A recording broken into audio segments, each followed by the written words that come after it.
పేరు చారు అంటే సత్ మంచి అని, చాలా చక్కటి ఆలోచన కలిగినది, విశాల బుద్ధి కలిగినది, మతి బుద్ధి, మంచి బుద్ధి కలిగిన పిల్ల, దానికి అర్థం చారుమతి.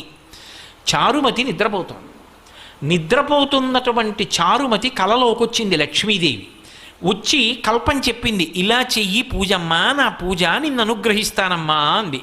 ఎందుకు చెప్పింది అంటే వ్యాసుల వారు పురాణంలో కొన్ని విషయాలు చెప్పారు. చారుమతినే ఆవిడ ఎందుకు ఎంచుకుంది అంటే, ఆవిడ పతివ్రత, మహాపతివ్రత. మహాపతివ్రత అంటే ఎప్పుడు భర్తని అనుగమిస్తుంది. ఏ పని చేసినా భర్త సంతోషిస్తాడా సంతోషించడా అది ఆలోచిస్తూ ఉంటుంది. ఆమెకి ఆ పతి శుశ్రూష యందు రత అంటే అంతకన్నా సంతోషం ఆవిడికి ఇంకొకటి లేదు. ఇంటి ఇల్లాలుగా 10 మందికి అన్నం పెట్ట